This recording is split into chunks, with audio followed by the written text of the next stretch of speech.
Welcome back, everyone. We're here with another assignment, an R&B assignment, a rhythm and blues assignment, Rhythm and blues. a Baltimore assignment. Oh, This is a Charm City assignment. oh, say that again. This is a Charm City assignment. You know, What do we have to talk about today, Brandon? today What is the topic of today? the topic of today is SisQó's debut album, Unleash the Dragon. See that? 'Cause this album was released in 1999, 1990. That was a good year. November 30th. I remember. Don't ask how. Brandon, you know what? This is another one of those albums that I think is underrated, and it's talked about for the wrong reasons. I think the moment on here obviously was Thong Song. Yeah. That does not represent the album at all. This album. That album does not represent the album to me. Yeah, and the thing is, Thong Song, that was a great song for the time. It was fun, it was provocative, the video was fun, all of that, or whatever. But this album was heavy on the ballads. And on not even ballads, slow jams. I think it's the difference between the ballad and the slow jam. What you say? Yeah, I get it. Yeah. Yeah.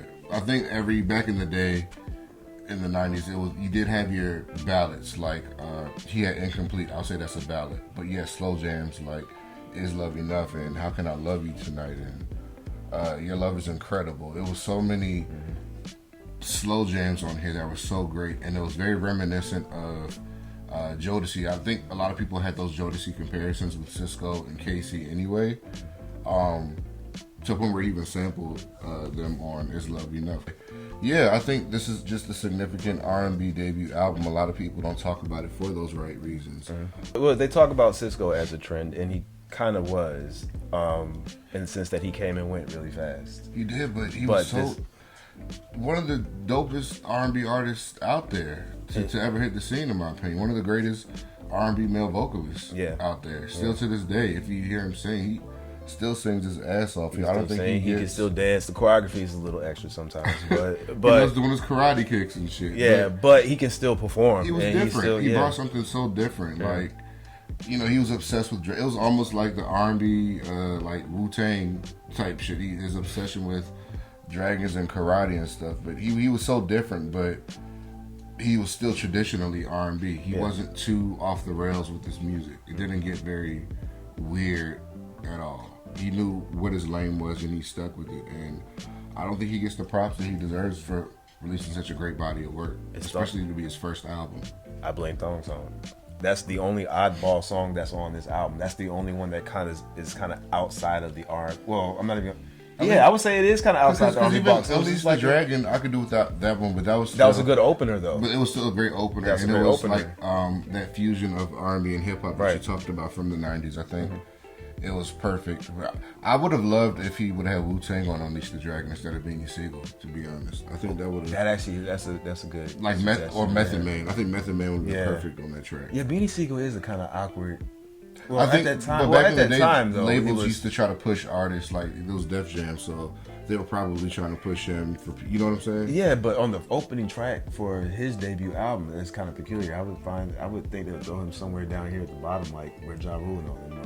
Right. I'm just saying, I know what you mean. But for like, it's a great album opener. I don't think there was any other song that could have opened up this. I didn't like it. I didn't like Beanie Siegel's verse on there at all. Yeah, I really wish now thinking back, it could have been somebody else. Yeah, they should just not had a verse at all. I would have been fine with just I said a verse. They shouldn't have had a feature. And the first single, "Got to Get It," I still think that's an amazing first single for the album. I think it was a great introduction. When I first heard it, I actually thought Dru Hill was coming out with a new album. I didn't even know it was just SisQó. It sounds like a Dru Hill song. Yeah, it does. It does sound like a Dru Hill song. I never thought about that. It does sound like a Dru Hill song. Yeah, it sounds like a Dru Hill song, and I think it was a perfect way for him to introduce himself to us without feeling too uncomfortable. It felt familiar enough for us to embrace him as a solo artist. Some of this music can be an extension of Dru Hill. And it actually is an extension of Dru Hill. Yeah, I mean...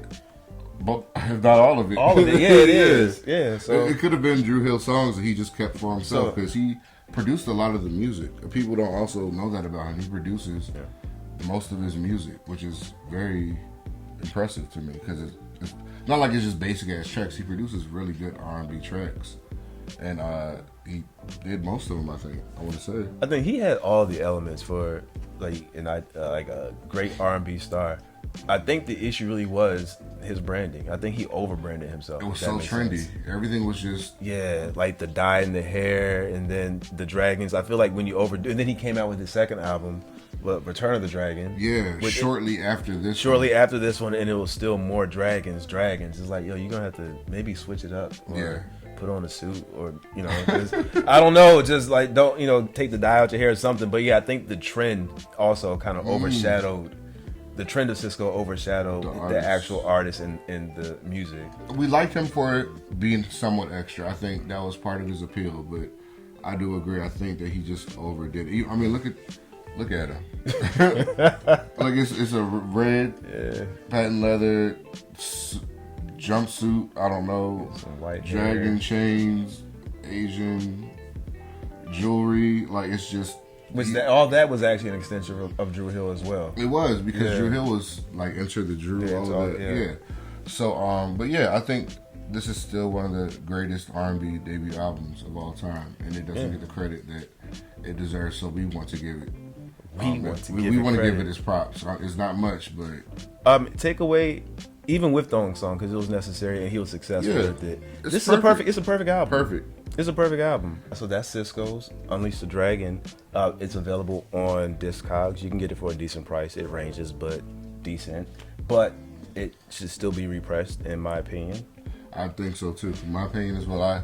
I side with Lionel. My vote goes to what Lionel said. Yeah, exactly. If people were to be open-minded enough to go back and revisit this album, they would understand. Yeah. So because it's just branded poorly. That's all. It was a big deal for the time though. Like for that time it was. Like it was nowhere near flop. Oh, it didn't flop at all. No, it did not flop.